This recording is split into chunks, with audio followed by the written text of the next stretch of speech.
Hello everyone, I welcome you all to this incredible platform of learn with Meeju. कैसे हैं आप सब अच्छे होंगे, मज़े में होंगे और अपनी प्रिपरेशन अच्छे से कर रहे होंगे। देखिए, आज की इस सेशन में हम बात करेंगे कंप्यूटर पे बेस्ड कुछ एमसीक्यूज़ की। और ये एमसीक्यूज़ जो है ये हमने लिए हैं माइक्रोसॉफ्ट वर्ड और एक्सेल से। जैसे हमारे पास इससे पहले हमने 40 क्वेश्चन डिस्कस किए हुए पार्ट वाइज, वो आपने देखा होगा। हमने 10 एमसीक्यूज़ एज अ क्विज़ हमने लाए थे। और आज की इस वीडियो में हम 20 एमसीक्यूज़ डिस्कस करेंगे। जो हमारी साइंस की सीरीज़ चल रही थी वो अब रात को 10 बजे हुआ करेगी, ठीक है। और कंप्यूटर इस टाइम पे हुआ करेगा। क्योंकि एक बात और आपने याद रखनी है कि कल साइंस का मैंने मैराथन सेशन लाया था, जो आपके JKSSB female supervisor forester exam के लिए बहुत इंपॉर्टेंट होने वाला है। वो वीडियो अगर किसी ने नहीं देखा, क्योंकि उसमें मैंने सारी टॉपिक्स को कवर किया था और एटलीस्ट 400+ एमसीक्यूज़ को डिस्कस किया था, हर एक टॉपिक से सेपरेटली एक ही वीडियो में। तो वो वीडियो आप देख लेना, आपको बहुत काम आएगी और हेल्प करेगी, ठीक है। आज की क्लास को स्टार्ट करते हैं। ये क्लास इंपॉर्टेंट होने वाला है। पहला क्वेश्चन आपके सामने है। आपने क्या करना है, वीडियो को पॉज करना है और फिर आंसर देने की कोशिश करना है, ठीक है। और अगर आप चैनल पे नए हैं तो चैनल को सब्सक्राइब कर देना, ठीक है। ये आपका अपना ही यूट्यूब चैनल है। चलिए शुरू करते हैं। Question number 41, which of the following is the default file extension for a document created in Microsoft word 2016। 2016 के लिए हमारे पास कौन सा डिफ़ॉल्ट फाइल एक्सटेंशन होने वाला है। डॉक्यूमेंट्स क्रिएटेड किए जाते हैं जो माइक्रोसॉफ्ट वर्ड के लिए, dot D O C, dot D O C X, dot T X T या फिर डॉट पी डी एफ। तो प्यारे दोस्तों, इस क्वेश्चन का आंसर क्या होगा?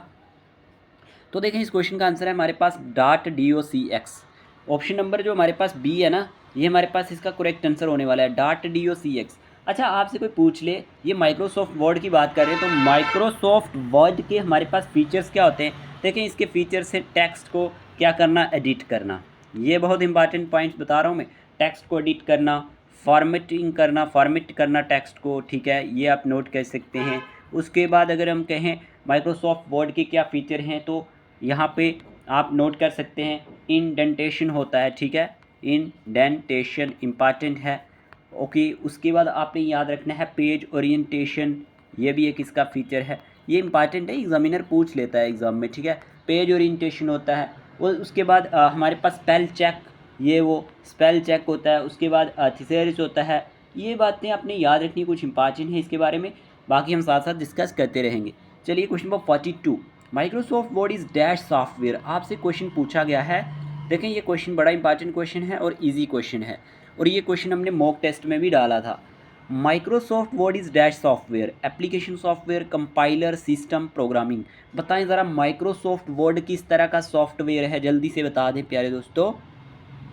तो इस क्वेश्चन का आंसर पता है क्या है? इस क्वेश्चन का आंसर है एप्लीकेशन सॉफ्टवेयर है, ठीक है। ये आपने याद रखना है, Microsoft word is dash software, ये हमारे पास एक एप्लीकेशन सॉफ्टवेयर है।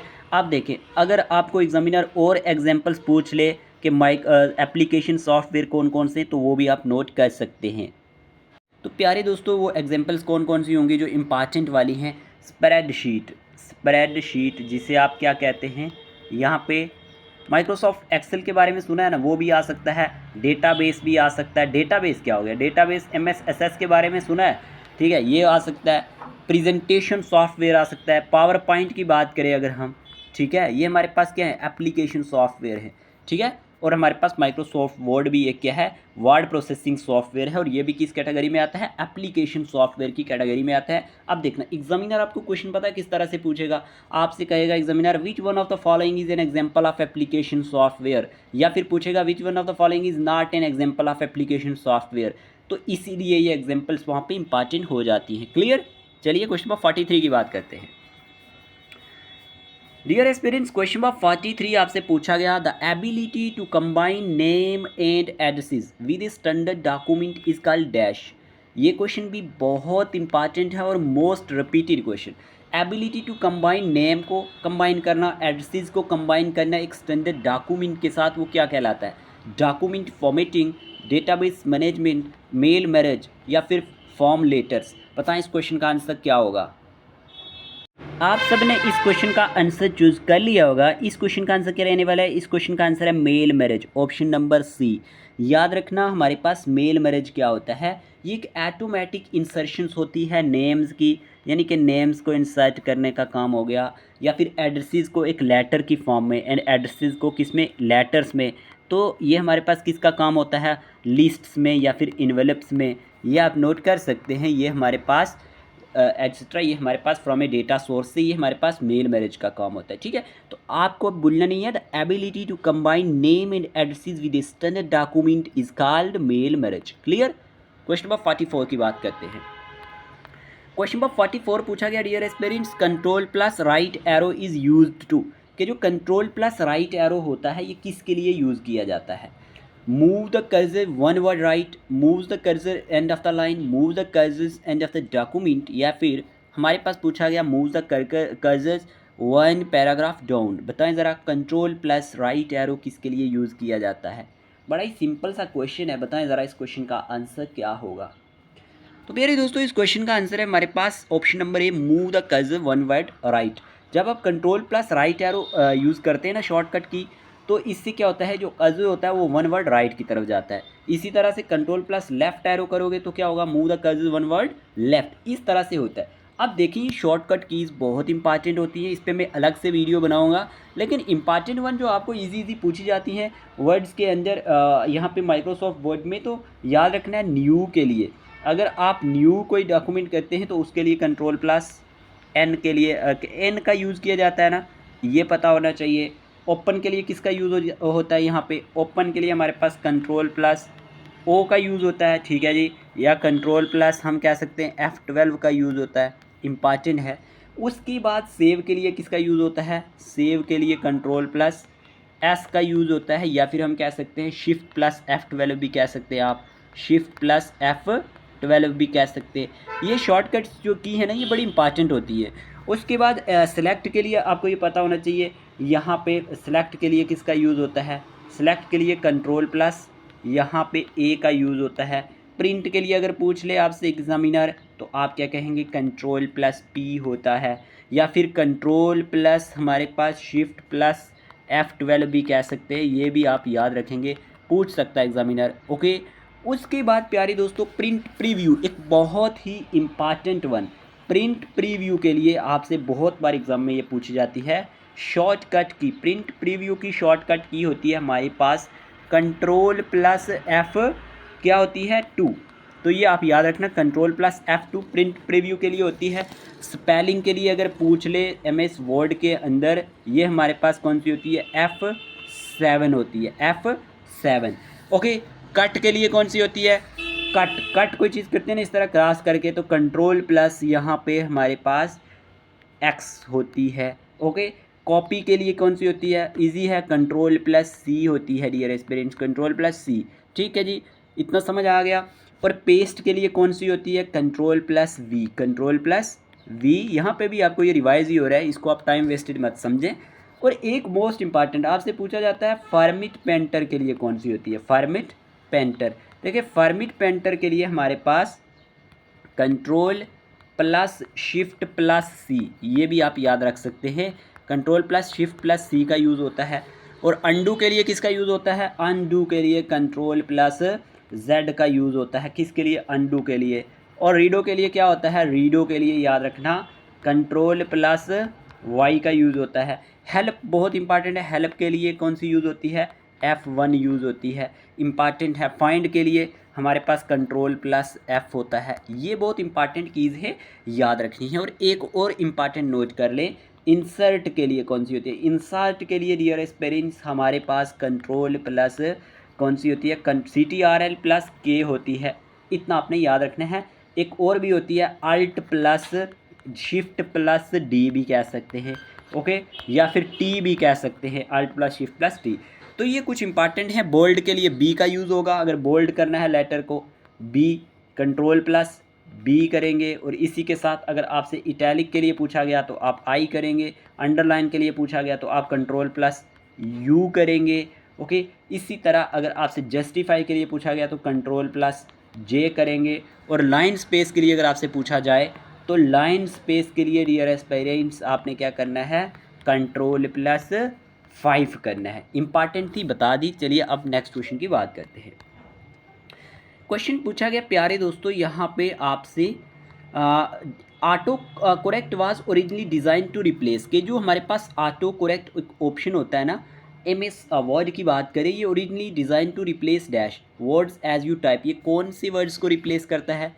जो आप टाइप करते हैं शॉर्ट और रिपीटिटिव वर्ड्स को, ग्रामेटिकली इनकरेक्ट को, या फिर मिस स्पेल्ड को, या फिर नन ऑफ द अबोव।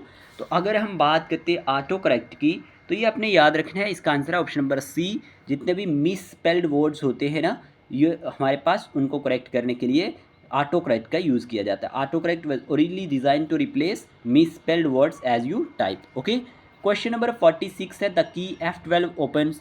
अभी बताया था F12 किसको ओपन करती है? सेव एज डायलॉग बॉक्स को करती है, या फिर ओपन डायलॉग बॉक्स को करती है, सेव डायलॉग बॉक्स को करती है, क्लोज डायलॉग बॉक्स को करती है। तो डियर एस्पिरेंट्स, क्वेश्चन नंबर 46 का आंसर है हमारे पास ऑप्शन नंबर ए। जो F12 की होती है, ये हमारे पास सेव एज डायलॉग बॉक्स को ओपन करती है। ठीक है, क्लियर, इंपॉर्टेंट है, याद रख लेना, एग्जाम में पूछा जाता है। Okay, let's move on to the next question. Next question क्या पूछा गया प्यारे दोस्तों? Question number 47, which of the following a word processing software. इनमें से कौन से हमारे पास वर्ड प्रोसेसिंग सॉफ्टवेयर है? वर्ड परफेक्ट है, वर्ड पैड है, MS वर्ड है, all of the above. One of the most important questions. तो बताएं ज़रा इस क्वेश्चन का आंसर क्या होगा? इस क्वेश्चन का आंसर आपने चूज़ किया होगा, इस क्वेश्चन का आंसर है option number D, all of the above. ये सारे के सारे जो है ना, ये हमारे पास क्या है? वर्ड प्रोसेसिंग सॉफ्टवेयर है। वर्ड परफेक्ट की बात करें, वर्ड पैड की बात करें, MS वर्ड की बात करें, ये सारे के सारे क्या है? वर्ड प्रोसेसिंग सॉफ्टवेयर है। क्लियर, ओके जी। नेक्स्ट क्वेश्चन की तरफ बढ़ते हैं। क्वेश्चन नंबर 48, विच फाइल स्टार्ट्स MS वर्ड। कौन सी फाइल जो है स्टार्ट करती है MS वर्ड को? बताएं ज़रा, आपसे ये पूछा गया है कि कौन सी फाइल से MS वर्ड को स्टार्ट किया जाता है। winword.exe से, word.exe से, MS word.exe से, या world356.exe। बताएं ज़रा इस क्वेश्चन का आंसर क्या होगा? ये भी एक बहुत ही इंपॉर्टेंट क्वेश्चन है।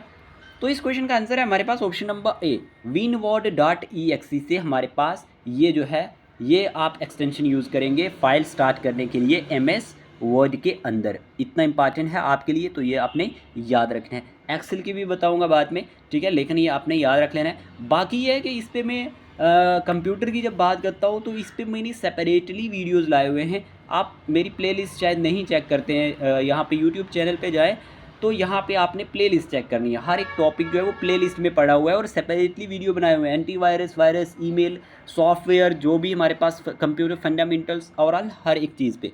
चलिए अब क्वेश्चन नंबर 49 की बात कर लेते हैं। प्यारे दोस्तों, क्वेश्चन नंबर 49 पूछा गया है आपसे यहाँ पे, विच फाइल स्टार्ट्स MS वर्ड। ये तो हो गया हमारे पास। और 40 हाँ सॉरी एक सेकेंड, यहाँ पे 49 की बात करते हैं हम। 48 हो गया, यहाँ पे 49 क्वेश्चन यहाँ पे मिस है। चलो क्वेश्चन नंबर 50 की बात कर लेते हैं।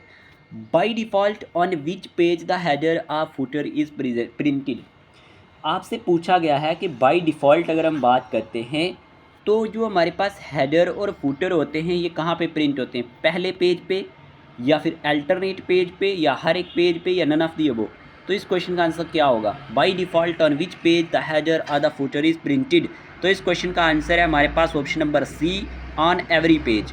बाय डिफ़ॉल्ट जो हमारे पास क्या होता है, पेज हेडर या फुटर होता है, ये एवरी पेज पे प्रिंट होता है। तो ये बहुत इंपॉर्टेंट क्वेश्चन है, याद रख लेना। क्वेश्चन नंबर 51 की बात कर लेते हैं। What are inserted as cross reference in Word. आपसे पूछा गया इनमें से क्या है जो इंसर्टेड किया जाता है एज क्रॉस रेफरेंस वर्ड के अंदर? Place holders, book marks, objects, word fields. बताएं इस क्वेश्चन का आंसर क्या होगा? तो इस क्वेश्चन का आंसर है option number D, word fields. Word fields जो होती हैं ये इंसर्टेड की जाती हैं एज क्रॉस रेफरेंस के तौर पर, किसके अंदर? MS वर्ड के अंदर। ठीक है, तो याद रखना ऑप्शन नंबर डी इसका करेक्ट आंसर है। चलिए क्वेश्चन नंबर 52 की बात करते हैं। You can check the conditions against dash when applying conditional formatting. आपसे ये पूछा गया कि you can check the conditions against dash when applying conditional formatting, cell value, formula, both of above, none of the above. तो इस question का answer क्या होगा? इस क्वेश्चन का आंसर है ऑप्शन नंबर सी। हमें क्या चेक करना होता है? सेल की वैल्यू को भी, फार्मूला को भी। जब हम क्या करते हैं, when we check the condition against cell value या फिर formula when applying conditional formatting, one of the most important question. चलिए नेक्स्ट क्वेश्चन की बात करते हैं। प्यारे दोस्तों, क्वेश्चन नंबर हमारे पास पूछा गया है यहाँ पे 53, how can you update the value of formula cells if auto calculate mode of Excel is disabled. आपसे इतना पूछा गया सिंपल कि कैसे आप अपडेट कर सकते हैं वैल्यू ऑफ फार्मूला सेल्स को इफ़ अगर ऑटो कैलकुलेट मोड जो है एक्सेल का वो डिसेबल्ड होगा F8 का यूज़ करके, F9 का या फिर F10 का या फिर F11 का। इस क्वेश्चन का आंसर क्या होगा? तो इस क्वेश्चन का आंसर है प्यारे दोस्तों ऑप्शन नंबर बी F9, ठीक है। F9 का यूज़ करके जो वैल्यूज़ हैं फार्मूला ऑफ सेल्स की, अगर हमारे पास ऑटो कैलकुलेट मोड जो है एक्सेल का डिसेबल्ड हो जाता है तो हम F9 का यूज़ करते हैं। क्लियर? ओके, क्वेश्चन नंबर 54 की बात करते हैं। Which of the following is not correct method of editing the cell content? इनमें से कौन सा करेक्ट मेथड नहीं है एडिटिंग करने का सेल कंटेंट को? Press the alt key, press the F2 key, click the formula bar, double click the cell. क्या आंसर होगा? तो इस क्वेश्चन का आंसर है हमारे पास option number A, press the alt key. आप जब प्रेस करेंगे आल्ट की को तो हमारे पास ये एक क्या नहीं है, करेक्ट मेथड नहीं है एडिटिंग करने का सेल कंटेंट को। तो कहने की बात है ये हमारे पास रॉन्ग ऑप्शन है, ऑप्शन नंबर ए कि हमारे पास press the alt key is not the correct method of editing the cell content. चलिए अब नेक्स्ट क्वेश्चन की बात करते हैं, क्वेश्चन नंबर 55। क्वेश्चन नंबर 55 पूछा गया आपसे विच of the following option is not available in paste special dialogue box? कौन सा यहाँ पे ऑप्शन जो है वो अवेलेबल नहीं है पेस्ट स्पेशल डायलॉग बॉक्स में? ऐड, सब्ट्रैक्ट, डिवाइड या फिर स्क्वायर रूट? बताएं ज़रा इस क्वेश्चन का आंसर क्या होगा। यहाँ पे पूछा गया विच of the following is not available in paste special dialogue box. तो इस क्वेश्चन का आंसर है ऑप्शन नंबर डी, SQRT, ठीक है। ये हमारे पास ऑप्शन अवेलेबल नहीं होता पेस्ट स्पेशल डायलॉग बॉक्स के अंदर, ऐड, सब्ट्रैक्ट, डिवाइड होता है। तो ये आपने याद रखना है, इंपॉर्टेंट क्वेश्चन है, याद रखना। नेक्स्ट क्वेश्चन की बात करते हैं, क्वेश्चन नंबर हमारे पास 56 है। What is the shortcut key to replace a data with another in sheet? क्या शॉर्टकट की हो सकती है रिप्लेस करने के लिए एक डेटा को with another in sheet के साथ? Control plus R, control plus shift plus R, control plus H, control plus F. तो इस क्वेश्चन का आंसर क्या रहने वाला है? इस क्वेश्चन का आंसर है control plus H. Okay, control plus H shortcut की जो है ये यूज़ की जाती है रिप्लेस करने के लिए एक डेटा को with another in sheet के अंदर। याद रखना कंट्रोल प्लस एच। आपने अपने मार्क्स भी मेंशन करने हैं, आज कितने मार्क्स आप 20 में से कितने मार्क्स लाओगे। ओके, चलिए क्वेश्चन नंबर 57, ये वो क्वेश्चन है, ये मोस्ट रिपीटेड क्वेश्चन है, एग्जाम में पूछे जाते हैं। क्वेश्चन नंबर 57 पूछा गया in Excel workbook is a collection of dash, कि जो एक एक्सेल वर्कबुक होती है ये कलेक्शन किसका होता है? वर्कबुक्स का, वर्कशीट्स का, चार्ट्स का या वर्कशीट एंड चार्ट्स का? इस क्वेश्चन का आंसर क्या होगा? इस क्वेश्चन का आंसर है ऑप्शन नंबर डी, ठीक है। Worksheets and charts in Excel workbook is a collection of, किसका होता है ये? वर्कशीट्स का और चार्ट्स का एक कलेक्शन होता है। इंपॉर्टेंट क्वेश्चन है, क्या है ये? एक इंपॉर्टेंट क्वेश्चन है, इसको नोट कर लेना।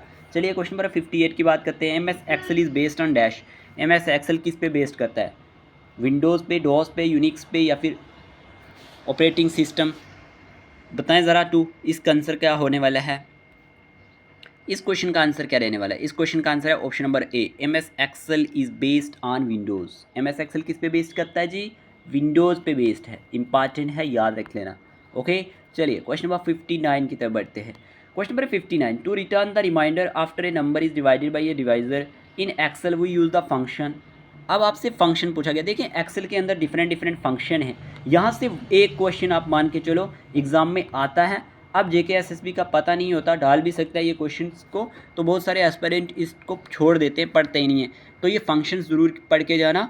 To return the reminder after a number is divided by divisor in Excel we use the function round function, fact function या फिर मॉड फंक्शन या फिर यहाँ पे आप दिख रहा होगा डिवाइड फंक्शन। क्या आंसर होगा इसका? तो इस क्वेश्चन का आंसर है यहाँ पे आपको पता होना चाहिए option number C, mod function, ठीक है। याद रखना मॉड फंक्शन इसका करेक्ट आंसर है। तो इसमें आपने मिस्टेक नहीं करनी है, ये आप पढ़ के जाना, यहाँ से क्वेश्चन आ सकते हैं। क्योंकि अगर हम बात करते हैं ना फंक्शंस की, तो हमारे पास एक्सेल के अंदर डिफरेंट फंक्शंस होते हैं। मैं आपको बताता चलूँ, हमारे पास सम फंक्शन होता है, एक कौन सा होता है? सम फंक्शन। इसमें ऐड किया जाता है वैल्यूज़ को, और ये इक्वल टू साइन से स्टार्ट होता है, इतना आपको पता है, ठीक है। ऐसे दिया जाता है A1 आप 0 A5, इस तरह से आप इसको नोट कर सकते हैं। फिर हमारे पास होता है एवरेज फंक्शन इसके अंदर। एवरेज फंक्शन में क्या होता है? ये फंक्शन जो होता है ये कैलकुलेट करता है एवरेज वैल्यूज़ को, ठीक है। तो ये भी इक्वल टू साइन से ही शुरू होता है। और फिर हमारे पास होता है काउंट फंक्शन, और काउंट फंक्शन का काम क्या होता है? काउंट करना number of cells that contain numbers. और फिर मैक्सिमम फंक्शन भी होता है, मिनिमम फंक्शन भी होता है। और एक बात याद रखना, जो हमारे पास ये मैंने कहा ना A1, ये हमारे पास रेशियो A5, इस तरह से ये हमारे पास क्या है, ये एक रेंज होता है बिटवीन, क्या होता है, ये एक रेंज होता है between the cells of A1 and A5। इतना आपने याद रखना है, क्लियर। ये क्या होता है, एक रेंज होता है, ठीक है। बेसिक हमारे पास बहुत सारी टर्म्स आती हैं एक्सेल के अंदर, उसमें स्प्रेडशीट आता है, वर्कशीट्स आती हैं, वर्कबुक आती है, एक्टिव सेल होता है, रोज़ होती हैं। रोज़ को आप किस तरह डिनोट करते हो, 1 2 3 4 5 सो ऑन। और हमारे पास कॉलम होते हैं, ए से इस तरह B C G B B, इस तरह से डिनोट करोगे। एक्टिव सेल क्या होता है, एक सेल जिसमें आप करंटली वर्क कर रहे हो, तो क्या करते हो, करंटली वर्क कर रहे होते हो। फिर इसके अंदर हमारे पास फार्मूला का जो साइन है वो इक्वल टू साइन से स्टार्ट होता है, ये भी आपको पता होना चाहिए। कुछ इंपॉर्टेंट पॉइंट्स है, इसके बारे में याद रख लेना, ओके। फिर क्वेश्चन नंबर है हमारे पास 60, which chart can be created in Excel. कौन सा चार्ट जो है क्रिएटेड किया जाता है एक्सेल में, area chart, line chart, pie chart, all of the above. बताएं ज़रा इस क्वेश्चन का आंसर क्या होगा। ये क्वेश्चन चार्ट वाला जो है ना, ये भी एक क्वेश्चन एग्जाम में आता है, तो ये आप पढ़ के जाना चार्ट के बारे में, ठीक है। यहाँ पे आपको ये पता होना चाहिए, हमारे पास इस क्वेश्चन का आंसर होने वाला है ऑल ऑफ दी अबव। यहाँ पे एरिया चार्ट भी होता है, लाइन चार्ट भी होता है, पाई चार्ट भी होता है, ओके। और हमारे पास टोटल अगर हम बात करते हैं ना, इसके अंदर एक एरिया चार्ट हो गया, लाइन चार्ट हो गया, एक बार चार्ट भी होता है, बार चार्ट भी नोट कर लो। और एक हमारे पास यहाँ पे होता है हमारे पास कॉलम चार्ट भी, क्या, कॉलम चार्ट भी होता है, और एक्स वाई चार्ट भी होता है, ये भी आप याद रखना। ये इसमें डिफरेंट टाइप्स ऑफ चार्ट होते हैं, ओके। और एक याद रखना, यहाँ पे इसमें भी जो आंसर यहाँ पे शॉर्टकट कीज़ होती हैं ना, वो बहुत इंपॉर्टेंट होती है, वो मैं अलग से कवर करवाऊँगा एक वीडियो के अंदर। जैसे F2 का काम क्या है, एडिट करना, ठीक है। जो हमारे पास सेलेक्टेड सेल्स होते हैं, या फिर कंट्रोल प्लस F6 का क्या होता है, स्विच करना बिटवीन ओपन वर्कबुक्स और विंडोज़ के बीच में, ये मैं क्लियर करवाऊँगा आपको सॉरी शॉर्टकट की एक ही वीडियो सेशन में। इसमें आपने परेशान नहीं होना है, आपके एग्ज़ाम से पहले ही करवा दूँगा ये सब, क्योंकि मेरा टारगेट है 15 से पहले आपका ये सिलेबस कवर करना, मतलब अच्छे से आपको रिवीजन करवाना। बाकी आप जहाँ से भी पढ़ रहे हो, अपने नोट्स वगैरह सब चीज़ों को अच्छे से पढ़ें। यहाँ पे आप एक अपने आप को एनालाइज़ किया करें कि हम क्या पढ़ रहे हैं, हमारी प्रिपरेशन कहाँ पे जा रही है, और हमें क्या पढ़ना चाहिए। ये वीडियोस आपको इसमें हेल्प करेंगी, ओके। बाकी अगर आपको मॉक टेस्ट लेने हैं हमारे, तो आप हमें 8492886188 पर मैसेज करके मॉक टेस्ट ले सकते हैं फीमेल सुपरवाइज़र के लिए। जैसे ही हम फीमेल सुपरवाइज़र एग्ज़ाम के मॉक टेस्ट ख़त्म करेंगे, मतलब कंप्लीट करेंगे बना के, क्योंकि हम साथ साथ ये प्रोवाइड कर रहे हैं, तो उसके बाद हमने पटवारी और हमारे पास जूनियर असिस्टेंट का एग्ज़ाम है, काफ़ी सारे हमें मैसेज आते हैं, हम कोशिश करेंगे कि हम उनके भी मॉक टेस्ट प्रिपेयर करें, ओके। आज की वीडियो के लिए इतना ही रखते हैं। बाकी आपको हमारा ये क्लास कैसा लगा कमेंट बॉक्स में बताएं। आज जो हमारा नेक्स्ट सेशन होगा वो हमारे पास स्पोर्ट्स के रिलेटेड होगा, एक मैराथन सेशन लाएंगे, जिसमें हम सारे स्पोर्ट्स से MCQs जो एग्ज़ाम में बनते हैं वो कवर कर देंगे, ओके। अपनी पढ़ाई के साथ साथ अपना भी ख्याल रखें, अपने घर वालों का भी रखें। आज की वीडियो के लिए इतना ही रखते हैं। Take care of yourself.